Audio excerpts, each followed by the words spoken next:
പിതാവിന്റെയും പുത്രന്റെയും പരിശുദ്ധാത്മാവിന്റെയും നാമത്തിൽ ആമേൻ. അമ്മേ പരിശുദ്ധ അമ്മേ, അമ്മേ പരിശുദ്ധമേ, ദൈവമാതാവേ, കൃപാസനത്തിലൂടെ ഞങ്ങൾക്കും ഞങ്ങളുടെ ദേശത്തിനും അമ്മ മധ്യസ്ഥം തേടി തന്ന എല്ലാ അനുഗ്രഹങ്ങൾക്കും കൃപകൾക്കും ഞങ്ങളിപ്പോൾ ഹൃദയം നിറഞ്ഞ നന്ദി പറയുന്നു.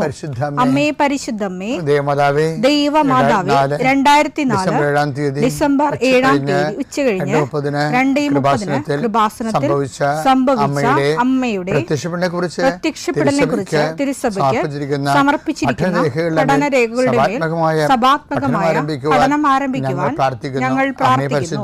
അമ്മേ പരിശുദ്ധമേ, ഭൂസ്വർലോകങ്ങളുടെ രാജ്ഞിയായ അങ്ങേയ്ക്ക് ഭൗമസംരക്ഷണത്തിനായി പ്രപഞ്ചപ്രകൃതിയെ തന്നെ തിരുസഭ പ്രതിഷ്ഠിക്കുവാൻ ഈ പ്രത്യക്ഷീകരണം വഴി ഇടയാക്കണമേ. പരിശുദ്ധമേ, ജപമാല മാതാവേ, സകല കൃപാസനം പ്രാർത്ഥനയോടും ചേർത്ത് ഞങ്ങളിപ്പോൾ പ്രാർത്ഥിക്കുന്ന ഈ കുടുംബത്തിന്റെ പ്രത്യേക നിയോഗം പറ മക്കളെ.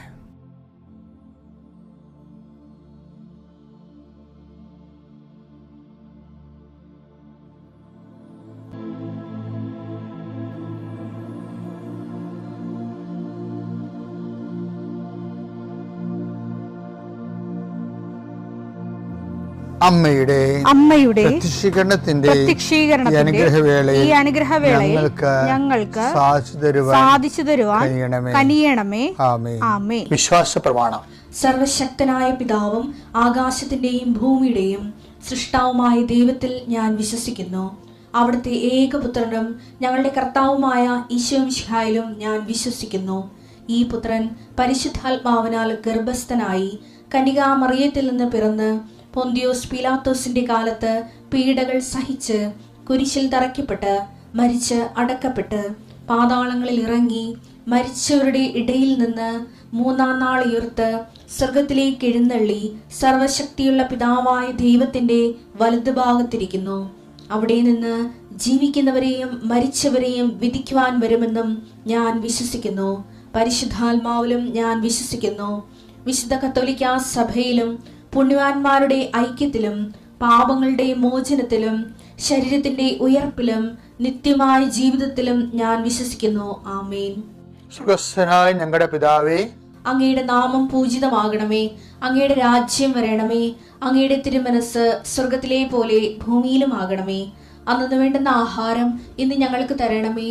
ഞങ്ങളോട് തെറ്റ് ചെയ്യുന്നവരോട് ഞങ്ങൾ ക്ഷമിക്കുന്നത് പോലെ ഞങ്ങളുടെ തെറ്റുകൾ ഞങ്ങളോടും ക്ഷമിക്കണമേ.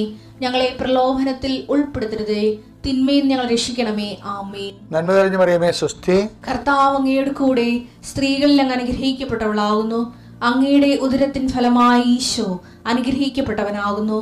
പരിശുദ്ധ മറിയമേ, തമ്പുരാന്റെ അമ്മേ, പാപികളായ ഞങ്ങൾക്ക് വേണ്ടി ഇപ്പോഴും ഞങ്ങളുടെ മരണസമയത്തും തമ്പുരാനോട് അപേക്ഷിക്കണമേ. ആമേൻ. കർത്താവേ, നിന്റെ ഉന്നതമായ നാമത്തിന് സ്തോത്രം ചെയ്യുന്നു. കർത്താവേ, നിന്റെ വിശുദ്ധ പൗരോഹിത്യത്തെ മഹത്വപ്പെടുത്തണമേ. കർത്താവെ, സഭയിലുള്ള സാന്നിധ്യം ദൃഢമാക്കണം. 40 വർഷം ഞാൻ അർപ്പിച്ച കൃപാസനത്താറെ ജീവനോടെ പ്രത്യക്ഷപ്പെട്ട മാതാവിൻ്റെ സാന്നിധ്യം ഈ കൃപാസനത്തിൽ വന്നിറങ്ങി പ്രാർത്ഥിച്ചു പോകുന്ന ലക്ഷോപലക്ഷം മനുഷ്യരുടെ പ്രാർത്ഥനയുടെ ശക്തിയാൽ ഞാൻ ഇന്നത്തെ ദിവസത്തെ എൻ്റെ മക്കളുടെ ആവശ്യങ്ങളെ കർത്താവിൻ്റെ ദൃശ്യം സമർപ്പിച്ചുകൊണ്ട് ആശീർവദിക്കുന്നു. കർത്താവെ, അങ്ങയുടെ മക്കളുടെ മേൽ നിൻ്റെ തിരുമുറുപാടും വരതുകരം വെക്കണമേ. എൻ്റെ കർത്താവിൻ്റെ ഉന്നതമായ നാമത്തിൽ ശിരസിൻ്റെ രോഗങ്ങൾ, ബ്രെയിനിലെ സിസ്റ്റുകൾ, ബ്രെയിനിലെ ക്യാൻസറുകൾ, ബ്രെയിനുമായിട്ട് ബന്ധപ്പെട്ട മുഴുവൻ രോഗങ്ങൾ ഈ നിമിഷം ഇത് പ്രാർത്ഥന കൂടുന്ന മക്കളുടെ മേൽ കർത്താവിൻ്റെ ശക്തി ഒഴുകുകയും നീ സുഖപ്പെടുകയും ചെയ്യട്ടെ. തൊണ്ടനൊമ്പരങ്ങൾ, അത്തോൺസൈറ്റുകൾ, തൈറോയിഡുകൾ, ശ്വാസകോശ രോഗങ്ങൾ, ഉദര രോഗങ്ങൾ, പിസ്തുല രോഗങ്ങൾ, PCOD രോഗങ്ങൾ, സർവാംഗവാദ രോഗങ്ങൾ, വൃഷ്ണരോഗങ്ങൾ കർത്താവിൻ്റെ നാമത്തിൽ ഉച്ചമുതൽ ഉള്ളങ്കാർ വരെ കർത്താവിൻ്റെ രക്തം പടരട്ടെ. മരുന്ന് ലേപനമല്ല, അങ്ങയുടെ വചനമാണല്ലോ അങ്ങയുടെ മക്കളെ സുഖപ്പെടുത്തുന്നത്. വചനത്തിൻ്റെ കരുത്ത ശക്തിയാൽ യേശുക്രിസ്തു ഉന്നതമായ നാമത്തിൽ അങ്ങയുടെ മക്കൾ സൗഖ്യം പ്രാപിക്കട്ടെ. കർത്താവെ, ഇന്നത്തെ യാത്ര, ഇന്നത്തെ സംസാരം, ഇന്നത്തെ കമ്മ്യൂണിക്കേഷൻസ്, ഇന്നത്തെ ഒപ്പുകൾ, ഇന്നത്തെ എഴുത്തുകൾ, ഇന്നത്തെ ഉപയോഗിക്കുന്ന വാഹനങ്ങൾ, കർത്താവ് ഇന്ന് ചെയ്തു തീർക്കേണ്ട എല്ലാ ഉത്തരവാദിത്തങ്ങളും കണ്ടുമുട്ടുന്ന എല്ലാ വ്യക്തികളുടെ മേലും എൻ്റെ മക്കളുടെ മേൽ കർത്താവിൻ്റെ ശക്തി പ്രവർത്തിക്കുകയും മാതാവിൻ്റെ മധ്യസ്ഥത്തിൽ സഞ്ചാരി മാതാവ് സമയത്തിൻ്റെ അധികാരം നിലമേലങ്കിയാൽ നിങ്ങളെ പൊതുകയും സന്തോഷത്തോടെ നിങ്ങൾ രാത്രി തിരിച്ചു വരാൻ ദൈവം അനുവദിക്കുകയും ചെയ്യട്ടെ. എൻ്റെ പ്രിയപ്പെട്ടവരെ, ഇപ്പോൾ ചേച്ചിമാരും അമ്മച്ചിമാരൊക്കെ അത് ശ്രദ്ധിച്ചിടണമെന്ന് അറിയത്തില്ല. ലോകം ചെറുപ്പക്കാരെല്ലാം ഇപ്പം ഈ ലോക ഫുട്ബോളിൻ്റെ പുറകെയാണ്.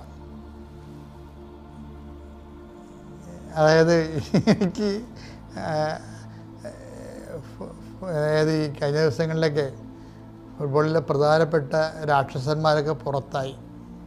അതായത് പോർച്ചുഗൽ പുറത്തായി, ബ്രസീൽ പുറത്തായി, പിന്നെ ഇപ്പം നോർവേ കയറി വന്ന് ഇന്ത്യക്കാരെന്തുകൊണ്ടാണ് സെലക്ഷൻ കിട്ടാഞ്ഞതെന്ന് ഭയങ്കര ചർച്ച. നമ്മൾ 140 കോടി ഉണ്ടല്ലോ, അപ്പോൾ നമ്മളെക്കാൾ 150 കോടി ഗ്രാസിയായി, അങ്ങനെ എന്തൊക്കെ ചെറിയ രാജ്യങ്ങളൊക്കെ ഇല്ലേ, അവർക്കൊക്കെ ലോക ഫുട്ബോളിൽ സെലക്ഷൻ കിട്ടി. നമ്മളിന്ന് പറയുന്ന പല രാജ്യങ്ങളും 94-96 സെലക്ഷൻ്റെ കാലത്ത് ഈ ഇന്ത്യ 7-ാം സ്ഥാനത്തായിരുന്നു ലോകകപ്പ്. ആ ഇന്ത്യയിൽ നിന്ന് 144 പോയിന്ന്. അപ്പോൾ കൂടിയില്ല. കാര്യം വെച്ച് കഴിഞ്ഞാൽ എൻ്റെ പ്രശ്നം വെച്ച് കഴിഞ്ഞാൽ ഇപ്പോൾ ഉദാഹരണം ഈ ഹാർലൻഡ് തന്നെ കളിക്കാൻ ഞങ്ങൾ കണ്ടു കാണാം. അയാളുടെ ഓട്ടം കണ്ടില്ലേ. അപ്പോൾ ഇപ്പോൾ എന്താ ഒരു സ്കൂൾ ഇറങ്ങിയിട്ടുണ്ട്. എന്ന് വെച്ച് കഴിഞ്ഞാൽ എന്തുകൊണ്ട് ഇന്ത്യക്കാരന് സെലക്ഷൻ കിട്ടുന്നില്ല. അപ്പോൾ അതിന് ചില സാമൂഹിക ശാസ്ത്രജ്ഞന്മാരുണ്ടല്ലോ, അവരുടെ വിലയിരുത്തലുണ്ട്. അല്ല, ഒരു വിലയിരുത്തൽ എനിക്ക് ഭയങ്കര റീസണബിളായിട്ട് തോന്നി. എന്ന് വെച്ച് കഴിഞ്ഞാൽ ഈ ബൈക്കിങ്സാണ് ഇവരൊക്കെ, ഹാർലൻഡുകാരൊക്കെ. അപ്പോൾ അവർ പണ്ട് ഒറ്റ പാമരത്തിൽ ഒറ്റ പാകെട്ടി ലോകം മുഴുവൻ ഒറ്റയ്ക്ക് കച്ചവടത്തിന് വന്ന പാർട്ടിയാണ് ഈ ബൈക്കിങ്സ് എന്ന് പറയുന്നത്, ഈ ഹാർലൻഡിൻ്റെ ആൾക്കാർ. അപ്പോൾ അവരുടെ ഭയങ്കര കാടൻ ജോലി ചെയ്ത ആൾക്കാരാണ്. അപ്പോൾ അവരുടെ DNA ഒക്കെ കാടൻ DNA ആയിരിക്കും. കാര്യം കണ്ടില്ലേ, അവനെ കണ്ടില്ലേ, ആ ഓടിപ്പോണ പോക്കിൽ പലരെയും തള്ളി താഴെയിട്ടാണ് പോണത്. അയാൾക്ക് യാതൊരുവിധ കുറ്റബോധമോ ഒന്നുമില്ല. അത് കളിയുടെ ഭാഗമാണെന്ന് പറഞ്ഞുകൊണ്ട് പോവുകയും ഈ എന്ത് വിഷയത്തിൽ അത്രയും കണ്ടിങ്ങനെ റഫാണ് അവർ, ഈ റഫ് ആൻഡ് ടഫ് എന്ന് പറഞ്ഞ പോലെ. ഇന്ത്യക്കാരിങ്ങനെ റഫ് ആൻഡ് ടഫ് ആകത്തില്ല. മറ്റവർക്കാണെങ്കിൽ അവർ ആംഗ്ലോ സാക്സൺ വർഗമാണ്, യൂറോപ്യൻസ്. അവരിങ്ങനെ ഒരു ആനിമലിൻ്റെ പുറകെ ഓടിച്ച് പിടിച്ച് ആണ് മാത്രമേ അവർക്ക് ഭക്ഷണം കിട്ടത്തുള്ളൂ. അവിടെ പൂർവികർ അങ്ങനെയായിരുന്നു, ആംഗ്ലോ സാക്സൺസ്. ഇങ്ങനെ ഓടിപ്പിടിക്കണം. ചിലപ്പോൾ അതുമായിട്ട് കുത്തി ചിലപ്പോൾ ചത്തുപോയെന്നും വരും. ഇത്ര നേരം ഒരു നേരം കഴിക്കാൻ വേണ്ടി ജീവൻ പണയം വെച്ചാണ് അവർ ജീവിച്ചുകൊണ്ടിരുന്നത്. അത് കാരണം അവർ ഭയങ്കര എനർജറ്റിക്കാണ്. ആ ലോകം മുഴുവൻ അവർ കീഴടക്കിയില്ലേ. അത് ഇതുകൊണ്ടാണ് എല്ലായിടത്തും ചെല്ലുമ്പോൾ അവരുടെ രാജ്യമല്ലേ ഉണ്ടാകണത്. കപ്പലോട്ടക്കാരുടെ കാലത്ത് അവർ പിടിച്ചെടുത്താണതല്ല. ഇന്ത്യക്കാരൻ അങ്ങനെ കപ്പലോടാനൊന്നും പോയില്ല. എന്നുവെച്ചാൽ നമ്മളെക്കുറിച്ച് പറയണതേ, നമ്മൾ എവിടെയെങ്കിലും സ്വസ്ഥമായി, നമ്മൾ വെജിറ്റേറിയനാണ്. അതുകൊണ്ട് എവിടെയെങ്കിലും ഇരുന്ന് പ്രാർത്ഥിക്കുക. വേണമെങ്കിൽ ആ ഇരിപ്പ് നമ്മൾ വേണമെങ്കിൽ ഒരു 10 കൊല്ലമൊക്കെ ഇരിക്കണേ കുഴപ്പമൊന്നുമില്ല. അങ്ങനെ നമ്മുടെ ഇതെല്ലോ മഹാഋഷിമാരുണ്ടായിട്ടില്ലേ. ഇന്നുകൊണ്ട് അത്ര ഋഷിമാർ ഹിമാലയങ്ങളിലെ. അപ്പം നമുക്ക് എവിടെയെങ്കിലും ഇരുന്ന് ചെയ്യണ കാര്യങ്ങളാണ്. ഭക്ഷണം നമുക്ക് പാല് കിട്ടിയാൽ മതി, അല്ലെങ്കിൽ കുറച്ച് പഴം കിട്ടിയാൽ മതി. അതിന് വേട്ടയാടി പിടിക്കലൊന്നുമില്ല. സസ്യബുക്കുകളാണ് പൊതുവേ ഇന്ത്യക്കാർ. അതിങ്ങനെ ഒരു 2-3 ലക്ഷം കൊല്ലം ഈ DNA, ഈ ജീൻസ് ഇങ്ങനെ കൈമാറുമ്പോൾ നമ്മൾ ഇരിപ്പുകാരാകും. പക്ഷേ ഇരിക്കണ പരിപാടിക്ക് നമ്മൾ അധികം ഓടാത്ത കാര്യങ്ങളിൽ ഇപ്പം ചെസ്സൊക്കെ ലോകത്തിൽ 1-ാം സ്ഥാനമാണ് നമുക്ക് ചെസ്സിന്. എന്താ, ഇരുന്നാൽ മതിയല്ല. ഫുട്ബോളിൽ 90 മിനിറ്റ് ഓടണ്ടേ അങ്ങോട്ടും ഇങ്ങോട്ടും, എപ്പോഴും ഓട്ടത്തിലല്ലേ. എന്ത് ഓടം എന്ത് മറിച്ചത് നമുക്ക് അറിയാൻ പറ്റത്തില്ല. അപ്പം അതുപോലെ തന്നെയായിരിക്കും. പക്ഷേ ഇത് ഇങ്ങനെ ഒരു DNA, അല്ല ഡോർമൻ DNA, അതായത് സ്റ്റാറ്റിക് ആയിട്ടുള്ള എവിടെയെങ്കിലും ഇരുന്ന് ചെയ്യണ ജോലി. ക്രിക്കറ്റിലും നമുക്ക് സ്റ്റമ്പിൻ്റെ അടുത്ത് നിന്ന് ഇടക്കൊന്ന് അടിച്ചാൽ മതിയല്ല, ഒരു സിക്സൊക്കെ അടിക്കണ കുഴപ്പമൊന്നുമില്ലല്ലോ. അപ്പോൾ ക്രിക്കറ്റിൽ നമുക്ക് നല്ല സമ്മാനം കിട്ടിയിട്ടുണ്ട്. നമ്മളത്ര മോശക്കാരൊന്നും അല്ലേ. നമ്മുടെ DNA ഇങ്ങനെ എവിടെയെങ്കിലും ഇരിക്കണ DNA ആണെന്നുണ്ട്. എന്താ ഞാനിപ്പോൾ ഇത് പറയാൻ കാര്യം, ഞാൻ നിങ്ങളെ ലോകകപ്പ് പഠിപ്പിക്കാൻ വന്നതല്ല. പക്ഷേ എന്താ പ്രശ്നം വെച്ച് കഴിഞ്ഞാൽ പ്രാർത്ഥനാ ജീവിതത്തെ ഇത് ബാധിക്കുന്നുണ്ട് ശരിക്കും, പ്രത്യേകിച്ച് ഉടമ്പടി ജീവിതത്തെ. എന്താ പ്രശ്നം വെച്ചാൽ ഉടമ്പടി ഈ പുതിയ നിയമത്തിൻ്റെ ആധ്യാത്മികത ഉദ്ഘാടനം ചെയ്തപ്പോൾ ഈശോ പറഞ്ഞ്, ഈ പഴയ മെഷർ കൊണ്ട് നടക്കത്തില്ല കേട്ടോ, പുതിയ വീഞ്ഞാണിത്, ഇത് പഴയ തോൽക്കുടത്തിൽ കൊണ്ടുപോയി വെക്കരുത്. മറ്റേത് അതാണ് വായിച്ചത്. ലൂക്ക 5:37-38. ലൂക്ക 5:37-38. ആരും പുതിയ വീഞ്ഞ് പഴയ തോൽക്കുടങ്ങളിൽ ഒഴിച്ചു വെക്കാറില്ല. അങ്ങനെ ചെയ്താൽ പുതിയ വീഞ്ഞ് പഴയ തോൽക്കുടങ്ങൾ ഭേദിച്ച് ഒഴുകിപ്പോവുകയും തോൽക്കുടങ്ങൾ നശിക്കുകയും ചെയ്യും. പുതിയ വീഞ്ഞ് പുതിയ തോൽക്കുടങ്ങളിലാണ് ഒഴിച്ചു വെക്കേണ്ടത്. ഇപ്പം ഉടമ്പടിയുടെ പുതിയ വീഞ്ഞാണ്. അത് എവിടെയെങ്കിലും ഇരുന്നുകൊണ്ട് ഇപ്പം ചില ആൾക്കാരൊക്കെ ഇല്ലേ പ്രത്യക്ഷ പ്രാർത്ഥന ഞങ്ങൾ 33 പ്രാവശ്യം ചെല്ലിയെന്ന് പറയുമ്പോൾ ഈ പഴയ തോൽക്കുടമാണ്. ഇവിടെ നിന്ന് പറഞ്ഞിട്ടില്ലേ, എവിടെയെങ്കിലും ചടച്ചു കുത്തി ഇരുന്ന് ആ ഉടമ്പടി വർക്ക് ചെയ്യത്തില്ല. ഇത് പുതിയ വീഞ്ഞാണ്. പുതിയ തോൽക്കുടങ്ങളിൽ തന്നെ വെക്കണം. ഇത് ഇറങ്ങി പ്രവർത്തിക്കുകയാണ് ചെയ്യണം. നമ്മൾ കാരുണ്യ പ്രവർത്തികൾ അങ്ങനെയാണ്. നിങ്ങൾ എന്നെ സന്ദർശിച്ചു എന്നല്ലേ പറഞ്ഞു. ഞാൻ കാരാഗ്രഹവാസിയായിരുന്നു, എന്നെ സന്ദർശിച്ചു. അപ്പം ആരാണ്? കർത്താവ് നമ്മളെ സന്ദർശിക്കാൻ വന്നതല്ല, ദൈവത്തെ നമ്മൾ സന്ദർശിക്കുകയാണ് ചെയ്യണത്. റീച്ച് ഔട്ട് ചെയ്യണം. ഇപ്പോൾ റീച്ച് ഔട്ട് ചെയ്യാണ്, അല്ലാതെ വീടിനകത്ത് കുത്തിയിരിക്കുകയല്ല. അപ്പോൾ ഉടമ്പടിയിൽ വരുന്ന ഏറ്റവും വലിയ സാക്ഷ്യങ്ങളുടെ കാരണം ഇതിൻ്റെ പുതിയ വീഞ്ഞ് അത് എടുത്ത ആൾക്കാർ, പ്രത്യേകിച്ച് ചെറുപ്പക്കാരുടെ സാക്ഷ്യങ്ങളല്ല, ഇടി മുഴക്കമുള്ള സാക്ഷ്യങ്ങൾ. എന്താണ്? അവർ പുതിയ വീഞ്ഞ് പുതിയ തോൽക്കുടങ്ങൾ തന്നെ വെച്ചിരിക്കുന്നത്. അത് ഇടിവിട്ട് പോലെ ഇറങ്ങി പ്രവർത്തിക്കും. കഴിഞ്ഞ ദിവസങ്ങളിലൊക്കെ ഞാൻ പറഞ്ഞ സാക്ഷ്യങ്ങളെല്ലാം അങ്ങനെയല്ലേ. ഓരോരുത്തരും ഇങ്ങനെ ഇറങ്ങി കർത്താവിൻ്റെ സുവിശേഷം കൈമാറുന്ന പുതിയ വീഞ്ഞ് പുതിയ തോൽക്കുടങ്ങളിൽ എല്ലാവരും വെക്കാനും അതുകൊണ്ട് പുതിയ ഫലങ്ങളുണ്ടാക്കാനും ദൈവം നിങ്ങളെ സഹായിക്കട്ടെ. പിതാവിൻ്റെയും പുത്രൻ്റെയും പരിശുദ്ധാത്മാവിൻ്റെയും നാമത്തിൽ. എൻ്റെ പേര് അഖില മനീഷ്. ഇതെൻ്റെ ഭർത്താവ് മനീഷ്. ഇതെൻ്റെ മൂത്ത മകൻ ആദി മനീഷ്. ഇത് ഞങ്ങൾക്ക് മാതാവ് തിരികെ തന്ന കുഞ്ഞാണെന്ന് ഞാൻ പ്രത്യേകം എടുത്തു പറയുകയാണ്. തിരികെ തന്ന കുഞ്ഞ് ആദി മനീഷ്. കാരണം തിരികെ തന്ന കുഞ്ഞെന്ന് പറയാൻ 2023 ഓഗസ്റ്റ് 5 ഞാൻ മസ്കറ്റിൽ നിന്ന് വരികയാണ് ഞങ്ങൾ കുടുംബമായിട്ട്. എൻ്റെ കുഞ്ഞിന് ഹാർട്ടിന് അസുഖമായിരുന്നു. എൻ്റെ കുഞ്ഞ് 7 മാസം ഞാൻ പ്രഗ്നൻ്റ് ആയിരുന്ന സമയത്താണ് വരുന്നത്. ഞാൻ അവിടുന്ന് അമൃത ഹോസ്പിറ്റലിലേക്ക് റെഫർ ചെയ്ത് നാട്ടിലെത്തുകയാണ്. 5-ാം തീയതി എത്തുന്നു, 6-ാം തീയതി പുലർച്ചെ ഇവിടെ വരുന്നു. പക്ഷേ ഞങ്ങൾക്ക് അപ്പോഴേക്കും ഞങ്ങളുടെ കുഞ്ഞിനെ നഷ്ടപ്പെട്ടിരുന്നു. ഞങ്ങളുടെ കുഞ്ഞ് ഫ്ലൈറ്റ് ട്രാവലിൽ എയർ ഗട്ടർ പ്രോബ്ലം ഉണ്ടായിരുന്നു. എന്നാലും കുഞ്ഞിന് ഹാർട്ടിന് ഇഷ്യൂ ആയിരുന്നു പറഞ്ഞു. കുഞ്ഞ് ആ സമയത്ത് തന്നെ മരിച്ചിരുന്നു.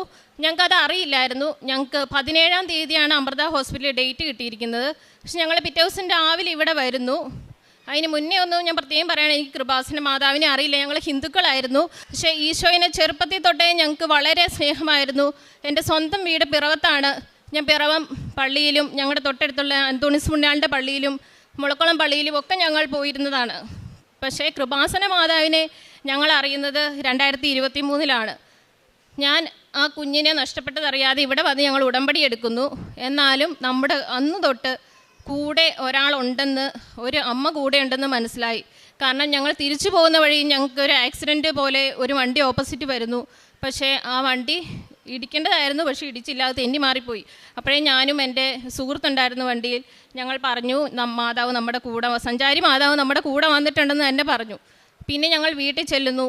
കുഞ്ഞ് മരിച്ചത് അറിയുന്നില്ല. പിറ്റേ ദിവസം 7-ാം തീയതി രാവിലെ എൻ്റെ അമ്മയുടെ സിസ്റ്ററിൻ്റെ മകൾ വിളിച്ചു. ഡോക്ടറാണ്, പുള്ളിക്കാരി പറയുന്നു കുഞ്ഞിന് ഹാർട്ട് ബീറ്റ് ഉണ്ടോ എന്ന് ചെക്ക് ചെയ്യാൻ പറഞ്ഞു. ഞങ്ങൾ ഹാർട്ട് ബീറ്റ് ഉണ്ടോ എന്ന് അടുത്തുള്ള ആശുപത്രി പോയി ചെക്ക് ചെയ്തു. കുഞ്ഞ് മരിച്ചിരിക്കുന്നു പറഞ്ഞു. പക്ഷെ കരഞ്ഞിട്ടൊന്നുമില്ല, കാരണം എന്തോ ഒരു ശക്തി കൂടെ ഉണ്ടെന്ന് ഒരു ബോധ്യമുണ്ട്. പിന്നീട് ഞങ്ങൾ അവിടുന്ന്, അപ്പോൾ ഡോക്ടർമാർക്ക് ഭയങ്കര ടെൻഷനായി. ഇപ്പോൾ 2 ദിവസം 3-ാമത്തെ ദിവസമാണ് കുഞ്ഞ് മരിച്ചിട്ട്. അപ്പോൾ എമർജൻസി സിസേറിയൻ പെട്ടെന്ന് ചെയ്യണമെന്ന് പറഞ്ഞു. പക്ഷേ ഞങ്ങൾക്ക് സിസേറിയൻ ചെയ്യാൻ താല്പര്യമില്ലായിരുന്നു. ഞങ്ങൾ അപ്പോഴാണ് മാതാവിൻ്റെ അടുത്ത അത്ഭുതം അവിടെ തുടങ്ങുകയാണ്. അവിടെ അവിടുത്തെ ഡോക്ടറിന് കുഞ്ഞ് മരിച്ചു എന്നുള്ള സർട്ടിഫിക്കറ്റ് എഴുതാനുള്ള ഡിഗ്രി ഇല്ല. അപ്പോൾ വേറെ അടുത്തൊരു സ്കാനിങ് സെൻറ്ററിൽ പോകാൻ പറഞ്ഞു. സ്കാനിങ് സെൻറ്ററിൽ പോയി ചെയ്യാൻ പറഞ്ഞ് അവർ വിളിച്ചു വെച്ചപ്പോൾ അവിടെയും ഡോക്ടറില്ല. പിന്നെ ഞങ്ങൾ കൂത്താട്ടുകുളം ദേവമാതാ ആശുപത്രിയിലേക്കാണ് റെഫർ ചെയ്തത്.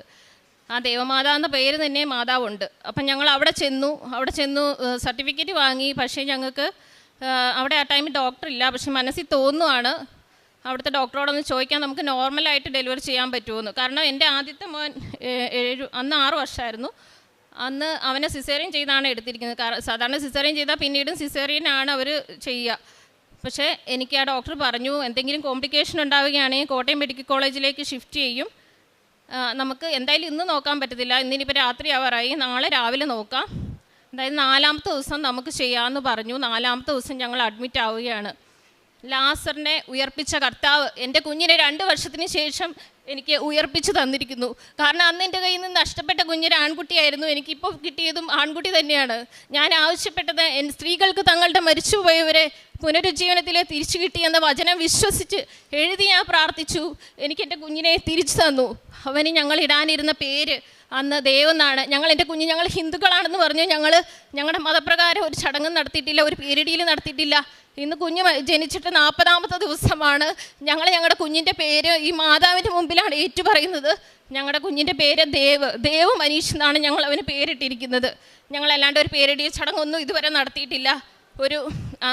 അവൻ്റെ അച്ഛൻ ഒരു ചരട് കെട്ടിയെന്നല്ലാണ്ട് അത് ഒരു ഫംഗ്ഷനുമായിട്ടല്ല. ഞങ്ങൾ ഇന്നലെ അവിടെ ഒരു അനാഥാലയത്തിൽ പ്രായമായവർക്ക് ഭക്ഷണം കൊടുക്കുകയാണ് ചെയ്തത് അതിന് പകരമായിട്ട്, അല്ലാണ്ട് ഞങ്ങൾ യാതൊരു ചടങ്ങും നടത്തിയിട്ടില്ല. ഇത് ഞങ്ങളുടെ വലിയൊരു സാക്ഷ്യമാണ് ഈ കുഞ്ഞിനെ തിരികെ കിട്ടിയത്. നമ്മൾ വിശ്വസിച്ച് പ്രാർത്ഥിച്ച എല്ലാവരോടും പറയാണ്, ഞങ്ങൾ 2 വർഷം കാത്തിരുന്നു. ഞങ്ങൾ അതിൻ്റെ ഇടയ്ക്ക് ഞങ്ങളിന്ന് ഡോക്ടറെ കണ്ടു. ഇനി എന്തെങ്കിലും പ്രശ്നമുണ്ടോ കിട്ടില്ലയോ എന്നുള്ളൊക്കെ ഒരു കൺഫ്യൂഷൻ ഉണ്ടായിരുന്നു. 3 മാസത്തോളം സാധാരണ എല്ലാവർക്കും അറിയാം ഫോളിക് ആസിഡാണ് കൊടുക്കുക. 3 മാസം ഫോളിക് ആസിഡ് സ്കാനിങ് ഒക്കെ ചെയ്തു, എന്നിട്ടും ഞങ്ങൾക്ക് ആയില്ല. അപ്പം ഞാനിങ്ങനെ പ്രാർത്ഥിച്ചു, ഈശോയെ നിൻ്റെ ഹിതം എന്താണോ അത് നിറവേറട്ടെ. മാതാവ് ഈശോയിനെ ഗർഭം ധരിച്ചപ്പോൾ പറഞ്ഞ പോലെ തന്നെ ഞാൻ പറഞ്ഞു, നിൻ്റെ ഹിതം എന്താണോ ദൈവമേ അത് നിറവേറട്ടെ എന്ന് ഞാൻ പ്രാർത്ഥിച്ചു. ഞങ്ങൾ സെപ്റ്റംബറിൽ 8 നോമ്പെടുത്ത് പ്രാർത്ഥിച്ചു 2025. അപ്പോൾ 8 നോമ്പെടുത്ത് പ്രാർത്ഥിച്ച് പിറ്റേ മാസം എനിക്ക് പോസിറ്റീവായി. എൻ്റെ കുഞ്ഞിനെ ഒരു കുഴപ്പവും ഇല്ലാണ്ട് മാതാവ് എനിക്ക് തിരികെ തന്നു. അടുത്തൊരു സാക്ഷി എന്ന് പറയുന്നത്, ഞങ്ങൾ മസ്കറ്റിൽ നിന്നാണ് വരുന്നതെന്ന് പറഞ്ഞു. എൻ്റെ ഭർത്താവ് അവിടെ ജോലി ചെയ്യാണ്, വർഷങ്ങളായിട്ട് അവിടെ ജോലി ചെയ്യുകയായിരുന്നു. അപ്പോൾ ഒരു ഒമാനി പാർട്ട്ണർ ഉണ്ടായിരുന്നു. പുള്ളി ഒരു കള്ളക്കേസ് കൊടുക്കുകയുണ്ടായി. ജോലി സംബന്ധമായിട്ട് പ്രൊജക്റ്റുകൾക്ക് വേണ്ടി പൈസ അയച്ചത് പ്രൊജക്റ്റുകൾക്ക് ഉപയോഗിച്ചില്ല എന്നും പറഞ്ഞാണ്. പക്ഷേ അദ്ദേഹം പ്രൊജക്റ്റുകൾക്ക് വേണ്ടി പൈസ ഒമാനി അയച്ചത് കൂടാണ്ട് എൻ്റെ കയ്യിലുള്ള ഗോൾഡും സാധനങ്ങളും ഒക്കെ വെച്ച് ഞങ്ങൾ സലാലയിലും മറ്റ് സ്ഥലങ്ങളിലൊക്കെ ഒരുപാട് പ്രൊജക്റ്റുകൾ ചെയ്തു. പക്ഷേ അതിൻ്റെ പേയ്മെൻറ്റുകളൊക്കെ വന്നത് ഒമാനിയുടെ അക്കൗണ്ടിലേക്കാണ്. അവസാനം പുള്ളി പേയ്മെൻറ്റുകൾ എടുത്തു എന്നല്ലാണ്ട് ഭർത്താവിന് ഒന്നും കൊടുത്തില്ല, കേസും കൊടുത്തു. പക്ഷേ എന്നിരുന്നാലും ഞങ്ങൾ വക്കീലിനെ ഒന്നും വെച്ചില്ല. മാതാവിനോട് നിരന്തരം പ്രാർത്ഥിച്ചു. ഈശോയെ ഞങ്ങളുടെ വക്കീലാക്കി ഞങ്ങൾ പ്രാർത്ഥിച്ചു. വചനങ്ങൾ വായിച്ചു എഴുതിയും പ്രാർത്ഥിച്ചു. ആ സമയത്ത് ഭർത്താവും ഇവിടെ വന്ന് ഉടമ്പടി എടുത്തു. ഞാനും ഉടമ്പടിയിലാണ് ജീവിക്കുന്നത്. ഭർത്താവും തീക്ഷ്ണമായി പ്രാർത്ഥിച്ചതിൻ്റെ ഫലമായിട്ട് ആ കേസ് തള്ളിപ്പോയത് വേറെ രീതിയിലാണ്. ആ ഒമാനി തന്നെ വന്ന് എൻ്റെ ഭർത്താവിനോട് ക്ഷമ ചോദിച്ചു. എനിക്കൊരു അബദ്ധം പറ്റിയതാണ്, ഞാൻ അങ്ങനെ ചെയ്യണമെന്ന് വിചാരിച്ചതല്ല, നീ എന്നെ സഹായിക്കണം, എൻ്റെ കമ്പനി വളരെ ദുരിതത്തിലാണ് പോകുന്നത്, എനിക്ക് വർക്കില്ല, നീ എന്നെ സഹായിക്കണമെന്ന് എൻ്റെ ഭർത്താവിനോട് ആവശ്യപ്പെടുകയും അദ്ദേഹം പിന്നെ കുറച്ച് വർക്കുകൾക്കൊക്കെ ഇദ്ദേഹം സഹായിക്കുകയും ചെയ്തിരുന്നു. നമ്മൾ ആരോടും ഒരു ദേഷ്യം വെച്ച് പുലർത്തുന്നില്ല, കാരണം നമ്മൾ ഉടമ്പടിയിലാണ് ജീവിക്കുന്നത്. ഞങ്ങൾ അയാളെ ശപിക്കാനോ പ്രാകാനോ ഒന്നും പോയിട്ടില്ല. എപ്പോഴും ഞങ്ങൾ അദ്ദേഹത്തിന് നല്ലത് തോന്നണമെന്ന് പ്രാർത്ഥിക്കുകയാണ് ചെയ്തിരുന്നത്. കൂടാണ്ട് ഞാൻ കല്യാണം കഴിഞ്ഞ ശേഷം ഞാൻ ജോലിക്ക് പോകുന്നില്ലായിരുന്നു. 8 വർഷത്തോളം ജോലിക്ക് പോകാണ്ടിരുന്നു. ഞാൻ നിയോഗം വെച്ചിട്ട് പോലുമില്ല. പക്ഷെ ഞങ്ങൾക്ക് ഒരുപാട് സാമ്പത്തിക കടങ്ങളും പ്രയാസങ്ങളും ഒക്കെ ഉണ്ടായിരുന്നു. കാരണം ഞങ്ങൾ കുറേ ദുരിതത്തിലൂടെയാണ് കടന്നു വന്നത്. കാരണം ഹസ്ബൻഡിൻ്റെ അമ്മയ്ക്ക് ക്യാൻസർ വന്നു, മരണപ്പെട്ടു. പിന്നെ അച്ഛന് ഹാർട്ട് അറ്റാക്ക് ആയിട്ട് ബ്ലോക്ക് ഉണ്ടായി, അതിൻ്റെ ചികിത്സാ കാര്യങ്ങൾ, പിന്നെ പാർട്ടീഷൻ കൊടുക്കേണ്ടി വന്നു. അങ്ങനെ കുറേ കാര്യങ്ങളുണ്ടായി. സാമ്പത്തികമായിട്ട് ഒരുപാട് തടസ്സങ്ങളുണ്ടായിരുന്നു. പക്ഷെ അവിടെ നിന്നൊക്കെ ദൈവം ഞങ്ങളെ ഒരുപാട് സംരക്ഷിച്ചു. ഇപ്പം ഞങ്ങൾക്ക് സ്വന്തമായിട്ട് എൻ്റെ ഭർത്താവിന് ഒരു കമ്പനി തുടങ്ങാൻ സാധിച്ചു. അതുപോലെ സ്വന്തമായിട്ടൊരു വാഹനം വാങ്ങിക്കാൻ സാധിച്ചു. പിന്നെ അതുപോലെ തന്നെ ഞങ്ങൾക്ക് ഫ്ലാറ്റ് കിട്ടിയെന്ന് വെച്ചാൽ അന്ന് ഞങ്ങൾ നാട്ടിൽ 2023 വരുന്ന സമയത്ത് ഞങ്ങൾ 9 മാസത്തോളം റെൻറ്റ് പെൻഡിങ് ഉണ്ടായിരുന്നു. റെൻറ്റ് എന്ന് പറയുമ്പോൾ നല്ലൊരു തുകയുണ്ടല്ലോ അവിടെ വരുന്നത്. പക്ഷേ ഞങ്ങൾക്ക് അവിടെ ചെന്നപ്പോൾ അത് അടയ്ക്കാനുള്ള മാർഗം കിട്ടുകയും നമ്മൾ അതുപോലെ കടം വാങ്ങിച്ചിരുന്ന പൈസ തിരികെ കൊടുക്കാൻ വേണ്ടി എന്ത് ചെയ്യും മാതാമേ എന്ന് പറഞ്ഞ് പ്രത്യക്ഷീകരണ പ്രാർത്ഥന ചൊല്ലി മാറി മൊബൈലിൽ നോക്കിയതും മെസ്സേജ് വരുന്നു, ഇത്ര എമൗണ്ട് ക്രെഡിറ്റായി. അത് വേറൊന്നുമല്ല, LICയുടെ ഒരു മണി ബാക്ക് പോളിസി ഞാൻ വർഷങ്ങളായി എടുത്തിട്ടിരുന്നത്. നമ്മൾ എന്താണ് സഹനത്തിൽ ഏർപ്പെട്ടിരുന്ന് പ്രാർത്ഥിക്കുന്നത്, ദൈവം ഉടമ്പടി ഉടനടി പരിഹാരം എന്ന് പറയുന്ന പോലെ എന്തെങ്കിലും നമുക്ക് ആ സമയത്ത് തന്നെ ഒരു വഴി കാണിച്ചു തരുമായിരുന്നു. അങ്ങനെ ആ പൈസ എനിക്ക് ഒന്നിച്ച് വാങ്ങിച്ചവർക്ക് തിരികെ കൊടുക്കാനായിട്ട് സാധിച്ചു. ഇന്നും എന്തെങ്കിലും പ്രയാസങ്ങൾ വരുമ്പോൾ ഞങ്ങൾക്ക് ഈ മാതാവ് അപ്പോൾ ഇടപെടുന്നുണ്ട്. എന്തെങ്കിലും ഈശോയിലും മാതാവിലും ഞങ്ങൾ മുറുകെ പിടിച്ച് പ്രാർത്ഥിക്കുന്നു. മസ്കറ്റിലാണെങ്കിലും ഞങ്ങൾ അവിടെ പള്ളിയിൽ പോയി കുറേ നേരം ഇരുന്ന് പ്രാർത്ഥിക്കാറുണ്ട്. ഞങ്ങൾക്ക് കുർബാന കൈക്കൊള്ളാൻ സാധിക്കാറില്ല. എന്നിരുന്നാലും ഞങ്ങൾ ഓൺലൈനിൽ ഗുഡ്നെസ് TV-യിൽ രാവിലെ കുർബാനയുണ്ട്, അത് ഞങ്ങൾ ഓൺലൈനിൽ കൂടാറുണ്ട്. അതുപോലെ ഉടമ്പടി പ്രാർത്ഥന എന്നും മുടങ്ങാണ്ട് ചൊല്ലുന്നു. എല്ലാം ഞങ്ങൾ കൃത്യമായിട്ട് ചെയ്യുന്നു. പിന്നെ ഒരുപാട് രോഗസൗഖ്യങ്ങൾ ലഭിക്കുന്നുണ്ട്. മോന് തൊണ്ടയിലൊരു മുഴ പോലെ വന്നിരുന്നു, പല്ലിന് ഇൻഫെക്ഷനായിട്ട്. അത് ഞങ്ങൾ ആൻറ്റിബയോട്ടിക് കൊടുത്തിട്ടൊന്നും മാറിയില്ല. പിന്നീട് ഞങ്ങൾ ഉപ്പുവെള്ളം മാതാവിൻ്റെ ഉപ്പിട്ട് ഗാർഗിൾ പിടിക്കുകയും അതുപോലെ തൊണ്ടയിൽ തൈലം തൊട്ട് പ്രാർത്ഥിക്കുകയും ചെയ്തതിൻ്റെ ഫലമായിട്ട് ആ മുഴ ഇല്ലാണ്ടായി. അതുപോലെ എന്ത് അസുഖം വന്നാലും നമ്മൾ മാതാവിൽ ആശ്രയിച്ചിട്ടേ, ഉടമ്പടി വസ്തുക്കളിൽ ആശ്രയിച്ച് വിശ്വാസ പ്രമാണം ചൊല്ലി അത് പ്രാർത്ഥിച്ച് ഉപയോഗിച്ചതിന് ശേഷം മാത്രമേ ഞങ്ങൾ അടുത്ത വഴി ചിന്തിക്കൂ. അടുത്ത വഴി ചിന്തിക്കാമെന്ന് വെച്ചാൽ അപ്പം നമുക്ക് മനസ്സിൽ തോന്നിക്കും ദൈവം. അല്ലെങ്കിൽ ഞങ്ങൾ സത്യം പറഞ്ഞാൽ ഞങ്ങൾ ടോസിട്ട് നോക്കും, മാതാവിൻ്റെ മുമ്പിൽ തന്നെ എഴുതും എവിടെ പോകണം, എന്ത് ചെയ്യണം. അപ്പം ഞങ്ങൾ ഏത് വശമാണോ വീഴുന്നത് ആ വഴിക്ക് ഞങ്ങൾ പോകും. അപ്പം മാതാവ് എന്തെങ്കിലും അതിന് വഴിയൊഴുക്കി തന്നിട്ട് ഒരു ഇപ്പോൾ കാര്യം വന്നാലും ഞങ്ങൾ ടെൻഷൻ അടിക്കാറില്ല. കാരണം അതിൻ്റെ അപ്പുറം മാതാവിനൊരു വഴി ഞങ്ങൾക്ക് ഒരുക്കി വെച്ചിട്ടുണ്ട്. എന്ത് പ്രയാസം വന്നാലും വേറൊരാശ്രയമില്ല ഞങ്ങൾക്ക് മാതാവ് തന്നെയാണ് എപ്പോഴും ശരണം. ഞങ്ങൾ ഒരുപാട് പേരോട് മാതാവിനെ പറ്റി സംസാരിക്കാറുണ്ട്. അതുപോലെ വാട്സപ്പിലും സാക്ഷ്യങ്ങൾ ഷെയർ ചെയ്യും.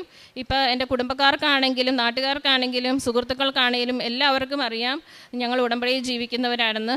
നമ്മുടെ സാക്ഷ്യങ്ങൾ കണ്ടിട്ട് എല്ലാവരും ചോദിക്കാറുണ്ട് നിങ്ങൾ കൃപാസനത്തിൽ ഉടമ്പടി എടുത്തിട്ടുണ്ടെന്ന്. അതുപോലെ ഞങ്ങൾ ചെല്ലുന്ന എല്ലായിടത്തും മാതാവിൻ്റെ ഒരു സാന്നിധ്യം കാണാറുണ്ട്. അത് എക്സ്പെഷ്യലി മസ്കറ്റിലാണെങ്കിലും അവിടെ എന്തെങ്കിലും ഒരു പ്രാവശ്യം എനിക്ക് ഹസ്ബൻഡ് എന്നെ പള്ളിയിലാക്കിയിട്ട് പോയി. അന്ന് എൻ്റെ കയ്യിൽ ഫോണില്ലായിരുന്നു, ബാലൻസ് ഇല്ല, അങ്ങനെ എന്തോ ഒരു ഇത്. അപ്പോഴത്തേനും എനിക്ക് ഒരു ചേച്ചി അവിടെ നിന്ന് ദൂരെ നടന്നു വരുന്നുണ്ട്.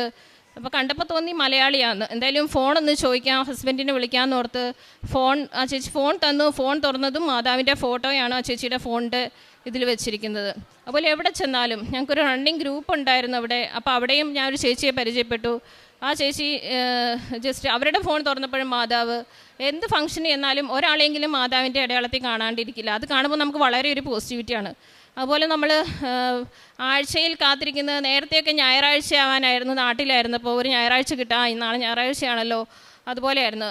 പുറം രാജ്യത്താണെങ്കിൽ വെള്ളിയാഴ്ച, നാളെ അവധിയാണല്ലോ, അങ്ങനെ ചിന്തിക്കും. പക്ഷെ ഞങ്ങളൊക്കെ ഇന്ന് ചിന്തിക്കുന്നത് ചൊവ്വാഴ്ച ഒന്ന് എത്തിയാൽ മതി, ധ്യാനം ഒന്ന് കണ്ടാൽ മതി. ധ്യാനം കണ്ടില്ലെങ്കിൽ എന്തോ മരുന്ന് കഴിക്കാത്ത ഒരു വെപ്രാളാണ്. ധ്യാനം നമുക്ക് അത്രയും മുടക്കാൻ പറ്റത്തില്ല. ദിവസവും ജോസഫ് അച്ഛന് വേണ്ടി പ്രാർത്ഥിക്കും.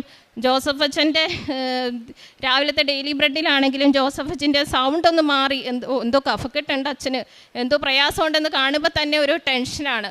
കാരണം അച്ഛന് ഒരാപത്തും വരാണ്ട് നിൽക്കണം, എന്നും ഉണ്ടാവണം. അതാണ് നമ്മുടെയൊക്കെ ആവശ്യം. ഈശോയുടെ മുട്ടിപ്പായിട്ട് പ്രാർത്ഥിക്കുന്നത്. അല്ലാണ്ട് സമ്പത്തോ പണമോ ഒന്നും ഞാൻ ആഗ്രഹിക്കുന്നില്ല. ഞങ്ങൾക്ക് എല്ലാം വീട് വേണം, എല്ലാം ഞങ്ങൾക്ക് വേണം ഒന്നേന്ന്. പക്ഷേ എന്നിരുന്നാലും 2 വർഷങ്ങളുടെ ഞങ്ങളുടെ ജീവിതത്തിൽ ഉണ്ടായ മാറ്റം എന്ന് പറഞ്ഞാൽ അത് പറഞ്ഞറിയിക്കാൻ പറ്റത്തില്ല, വലിയാക്കും. പക്ഷേ ഇന്ന് അങ്ങനെയല്ല. നമ്മളൊരു പാവപ്പെട്ട ഒരാൾ, ഒരു മനുഷ്യൻ അവിടെ ഇരിക്കുന്ന കണ്ടു കഴിഞ്ഞാൽ നമ്മൾ ചോദിക്കും എന്തു പറ്റി, എന്താണ് കാര്യം, നിങ്ങൾ മാതാവിനോട് പ്രാർത്ഥിക്ക്, കാശുരൂപമുണ്ടെങ്കിൽ കാശുരൂപം കൊടുക്കുക, അല്ലെങ്കിൽ നമ്മൾ പൈസ കൊടുത്ത് സഹായിക്കുക, ഭക്ഷണം കൊടുക്കുക. അങ്ങനെയുള്ള ഒരു മൈൻഡ് തന്നെ അങ്ങനെയായി. ഇൻസ്റ്റഗ്രാമിൽ ഒരുപാട് കുട്ടികളുടെ അതുപോലെ ഒരുപാട് ആളുകളുടെയൊക്കെ വീഡിയോസും കാര്യങ്ങളും ഒക്കെ വരുന്നത്. ഇപ്പോൾ എല്ലാവർക്കും അറിയാം, ധ്രുവ് എന്ന് പറഞ്ഞ കൂത്താട്ടോളത്തുള്ള കുട്ടി, അതുപോലെ മിയ, അങ്ങനെയുള്ള കുട്ടികൾക്കൊക്കെ SMB 16 കോടിയോളം രൂപ വേണ്ടി വന്നു. ഞാൻ പൈസ എന്നെക്കൊണ്ടാവുന്നത് ഞാൻ സഹായിച്ചു. പിന്നെ ഞാൻ അതുപോലുള്ള സാക്ഷ്യങ്ങൾ നമുക്ക് അതുപോലുള്ള കാര്യങ്ങൾ നമുക്ക് വിട്ട് കളയാൻ പറ്റില്ല. ആർക്കും ഏത് നിമിഷവും അസുഖം വരാം, നമുക്കും മക്കളുള്ളതാണ്. അപ്പോൾ തന്നെ നമ്മളെക്കൊണ്ട് പറ്റുന്ന ചെറിയൊരു ഉപകാരമാണ് അത് ഷെയർ ചെയ്യുക, ഒരാളിലേക്ക് എത്തിക്കുക എന്നുള്ളത്. അത് ഞങ്ങളെക്കൊണ്ട് പറ്റുന്ന പോലെ ഞങ്ങൾ എല്ലാവർക്കും ഷെയർ ചെയ്ത് കൊടുത്തു. എന്തായാലും ഞങ്ങൾ മാത്രമല്ല, ഈ ലോകത്ത് പലരും ചെയ്തു. ആ കുഞ്ഞുങ്ങൾക്ക് ആ പൈസ കണ്ടെത്താൻ സാധിച്ചു. അതുപോലെ ഞാൻ പറയുകയാണെങ്കിൽ നമ്മൾ ഓരോരുത്തരും ഒരു വിഷമിക്കുന്ന ആളെ കണ്ടില്ല എന്ന് വെച്ച് പോവരുത്. അതെന്ന് പറഞ്ഞാൽ ദൈവം നമുക്ക് കാണിച്ചു തരുന്നതാണ് ഓരോരുത്തരും. ഇതിനൊക്കെ ചെയ്യാൻ പറ്റും. നമ്മുടെ കയ്യിൽ 50 രൂപയുള്ളെങ്കിലും നമ്മൾ അതിൽ നിന്ന് ഒരു 10 രൂപയെങ്കിലും നമ്മൾ കൊടുക്കാൻ തയ്യാറായാൽ നമ്മൾ ആര് കണ്ടില്ലെങ്കിലും ദൈവം അത് കാണുന്നുണ്ട്. അതിൻ്റെ ദിനങ്ങളിൽ ദൈവത്തിൻ്റെ മഹത്വം, ഭൂമിയിൽ ദൈവകൃപ ലഭിച്ചവർക്ക് സമാധാനം. ഞങ്ങൾക്ക് ദൈവകൃപ ലഭിച്ചെന്ന് ഞങ്ങൾക്ക് സമാധാനമുണ്ട്. ഞങ്ങൾക്ക് പണ്ട് സമാധാനം ഇല്ലായിരുന്നു, ഇപ്പോൾ സമാധാനം. അതെന്താണെന്ന് ഞങ്ങൾ അറിയുന്നുണ്ട്. സമാധാനം ഇല്ലാത്ത ഒരു ലൈഫ്, വീട്ടിൽ വഴക്ക് പ്രശ്നങ്ങൾ അല്ലെങ്കിൽ സാമ്പത്തിക ബുദ്ധിമുട്ടൊക്കെ വന്നു കഴിഞ്ഞാൽ എല്ലാവർക്കും പ്രശ്നമാണ്. അസുഖങ്ങൾ വന്നു കഴിഞ്ഞാൽ ഇപ്പം ഞങ്ങൾക്ക് ഇപ്പോൾ അസുഖങ്ങൾ എല്ലാവർക്കും വരും. ഇപ്പോൾ പ്രാർത്ഥിച്ചാലും പലരും ഈ ഇൻസ്റ്റഗ്രാമിലൊക്കെ ഇതിലിടുന്ന കാണാറുണ്ട്, നിങ്ങൾ എന്താ നിങ്ങളുടെ മാതാവ് എവിടെയായിരുന്നു ഇത്രയും നാൾ, കൊറോണ വന്നപ്പോൾ എവിടെയായിരുന്നു, മറ്റേ അസുഖം വന്നപ്പോൾ എവിടെയായിരുന്നു എന്നൊക്കെ എല്ലാവരും ചോദിക്കാറുണ്ട്. അസുഖങ്ങൾ എല്ലായിടത്തും വരും, പക്ഷെ അത് തരണം ചെയ്ത് മുന്നോട്ട് ജീവിക്കുമ്പോഴല്ലേ നമ്മളതിൽ വിജയിക്കുന്നത്. ഇതിൽ ചിലരോട് നമുക്ക് തർക്കിക്കാൻ പറ്റുന്നില്ല, പറഞ്ഞിട്ടും കാര്യമില്ല. പക്ഷേ ഞാൻ ഇൻസ്റ്റഗ്രാമിൽ കൃപാസനത്തെ പറ്റി ഇഷ്ടംപോലെ ആളുകൾ ഇപ്പോഴും കുറ്റം പറയുന്നുണ്ട്. അതിൽ ഈശോയിനെ ഇഷ്ടപ്പെടുന്നവരുണ്ട്, ചിലർ ക്രിസ്ത്യൻസിൽ തന്നെ മാതാവിന് ഇഷ്ടമല്ലാത്തവരും ഉണ്ട്. അപ്പോൾ പലരും പറയും ഈശോയോട് നേരിട്ട് പ്രാർത്ഥിച്ചാൽ പോരെ, മാതാവ് എന്തിനാന്ന്. പക്ഷേ ഓരോരുത്തരുടെയും ഞാൻ പറയുകയാണെങ്കിൽ അനുഭവങ്ങളാണ്. അനുഭവം വരുമ്പം ഈ പറഞ്ഞവരൊക്കെ തന്നെ തിരികെ വരും. മാതാവ് നമുക്ക് വേണ്ടി, നമ്മളിപ്പോൾ ഒരാളോട് പറയാണ്, എടി നീ എനിക്ക് വേണ്ടി ഒന്ന് പ്രാർത്ഥിക്കണം കേട്ടോ എന്ന്, അതുപോലെ നമ്മൾ പറയില്ല, ഈ പറയുന്ന ഈശോയോട് പ്രാർത്ഥിക്കുന്നു എന്ന് പറയുന്നവരാണേലും അവരും പറയാറുണ്ട് അസുഖം വരുമ്പം, എടി നീ എനിക്ക് ഇങ്ങോട്ട് പ്രാർത്ഥിക്കണം, എൻ്റെ കുഞ്ഞിന് വേണ്ടി പ്രാർത്ഥിക്കണം എന്നൊക്കെ. അപ്പം അതുപോലെ തന്നെയാണ് നമ്മൾ മാതാവിനോടും നമ്മൾ പറയുകയാണ്, അമ്മേ ഞങ്ങൾക്ക് വേണ്ടി അമ്മ ഈശോയോട് പ്രാർത്ഥിക്കണേന്ന്. അമ്മ പ്രാർത്ഥിക്കുമ്പോൾ അത് എന്തായാലും ഈശോ കേൾക്കാണ്ടിരിക്കത്തില്ലല്ലോ. ഹസ്ബൻഡിന് മൈഗ്രെയിൻ്റെ തലവേദന ഉണ്ടായിരുന്നു, അതും 15 വർഷമായിട്ട്. നാട്ടിൽ കൊറോണ സമയത്തൊക്കെ വരുമ്പോൾ തലവേദനയായിട്ട് ഛർദ്ദിച്ച് ആശുപത്രിയിൽ പോയി ഇഞ്ചക്ഷൻ എടുക്കാണ്ട് അത് മാറത്തില്ലായിരുന്നു. പക്ഷേങ്കിൽ ഇപ്പോൾ ഉടമ്പടി പുള്ളി 2024 ഉടമ്പടി എടുക്കുന്നത്. അതിൽ പിന്നെ ഇന്ന് വരെ തലവേദന വന്നിട്ടുണ്ട്. ചെറുതായിട്ട് ആർക്കാണേലും തലവേദന വരും, ജോബ്, പ്രഷർ, മറ്റു കാര്യങ്ങൾ, ഓട്ടം എല്ലാം കൊണ്ടും. ഒമാനിലൊക്കെ ഇപ്പം നല്ല ചൂടാണ്, ചുട്ടുപൊള്ളുന്ന ചൂട്. ആ ചൂടിലൊക്കെ പോകുമ്പോൾ ആർക്കാണേലും തലവേദന വരും. പക്ഷേ അദ്ദേഹത്തെ മൈഗ്രെയിനായിട്ട് ഇന്നേ വരെ ഒരു ഇഞ്ചക്ഷൻ എടുക്കേണ്ടതോ മൈഗ്രെയിൻ്റെ മരുന്ന് കഴിക്കേണ്ടതോ ആയിട്ടുള്ള ഒരവസ്ഥ ഉണ്ടായിട്ടില്ല. അത് മൈഗ്രെയിൻ പൂർണ്ണമായിട്ടും ഞങ്ങൾക്ക് മൈഗ്രെയിൻ മാറിക്കിട്ടി. മൈഗ്രെയിൻ വന്നുള്ള അവസ്ഥ എല്ലാവർക്കും അറിയാം. അതുകൊണ്ട് ഞങ്ങൾക്ക് ആ ഒരു രോഗസൗഖ്യം കിട്ടിയത് തന്നെ വിശ്വാസപ്രമാണം ചൊല്ലി ഉടമ്പടി വസ്തുക്കൾ ഉപയോഗിച്ചതിൻ്റെ ഫലമായിട്ട് ആണ്. പിന്നെ കുഞ്ഞിന് ലഭിക്കാനായിട്ട് ഉടമ്പടി വസ്തുക്കൾ ഞങ്ങൾ നിരന്തരം ഉപയോഗിച്ചിരുന്നു, വചനങ്ങൾ എഴുതി പ്രാർത്ഥിച്ചിരുന്നു. എല്ലാം ചെയ്തതിൻ്റെ ഫലമായിട്ടാണ് ഞങ്ങൾക്ക് കുഞ്ഞിനെ ലഭിച്ചത്. കൃപാസന മാതാവിനും ഈശോയ്ക്കും 1000 നന്ദി. ഇനിയും അടുത്ത വർഷം ഞങ്ങൾ ഇനി നാട്ടിൽ വരണമെന്ന് കരുതുന്നു. അപ്പോഴും ഞങ്ങൾ സാക്ഷ്യം പറയാനായിട്ട് വരുമെന്ന് ഇപ്പോഴേ ഞങ്ങൾ മാതാവിന് നേർച്ച നേരുന്നു. താങ്ക് യു മാതാവേ. 139 സങ്കീർത്തനം 5-ാം തിരുവചനം. മുൻപിലും പിൻപിലും അവിടുന്ന് എനിക്ക് കാവൽ നിൽക്കുന്നു, അവിടുത്തെ കരം എൻ്റെ മേലുണ്ട്. ഈ അറിവ് എന്നെ വിസ്മയിപ്പിക്കുന്നു, എനിക്ക് അപ്രാപ്യമാം വിധം അത് ഉന്നതമാണ്. അഖില മനീഷ് എന്ന ഈ കുടുംബത്തിൻ്റെ വളരെ ശക്തവും തീക്ഷ്ണവും മനോഹരവുമായ ഈ പ്രത്യക്ഷീകരണ സാക്ഷ്യത്തിനെ ഈശോയ്ക്കും പരിശുദ്ധ അമ്മയ്ക്കും നാം നന്ദി പറയാൻ കടപ്പെട്ടിരിക്കുന്നു. ഉടമ്പടി എടുത്തത് മുതൽ അവരുടെ ജീവിതഭാരം ലഘൂകരിച്ചു കൊടുത്ത, ജീവിതഭാരം എല്ലാം തന്നെ മാറ്റിക്കൊടുത്ത് പരിശുദ്ധ അമ്മ ഇവർക്ക് വേണ്ടി മാധ്യസ്ഥം വഹിച്ച് ഈശോ ഇവരുടെ ജീവിതത്തിൽ വലിയ വലിയ അത്ഭുതങ്ങൾ ചെയ്തതിൻ്റെ ഒരു വലിയ വിവരണമായിരുന്നു അഖില മനീഷ് ഇവിടെ ഏറ്റുപറഞ്ഞത്. 7 മാസം പ്രായമുള്ള കുഞ്ഞ് വയറ്റിൽ കിടന്ന് നഷ്ടപ്പെട്ടത് അറിയാതെ അത് 4 ദിവസം കഴിഞ്ഞ് ഒരു സ്കാനിങ്ങിലൂടെ അറിഞ്ഞപ്പോൾ തന്നെ വളരെ ബാലൻസ്ഡോടുകൂടി പരിശുദ്ധ അമ്മ കുരിശിന് താഴെ നിന്നതുപോലെ വളരെ സ്ട്രോങ് ആയിട്ടുള്ള ഒരു സ്ത്രീയായി ഇന്ന് അഖില ഇവിടെ നിൽക്കുന്നത് പരിശുദ്ധ അമ്മയുടെ മധ്യസ്ഥതയുള്ള ഈശോ നൽകിയിട്ടുള്ള വലിയ അഭിഷേകത്തിൻ്റെ ശക്തിയാലാണെന്ന് ഇവർക്ക് ഏറ്റുപറയാനായിട്ട് സാധിക്കും. എല്ലാ കാര്യങ്ങളിലും പരിശുദ്ധ അമ്മയുടെ ഒരു കൈവെപ്പ് ഇവരുടെ ജീവിതത്തിൽ ഉടമ്പടി ചെയ്തത് മൂലമുണ്ടായി എന്ന് ഇവർ ഏറ്റുപറയുകയാണ്.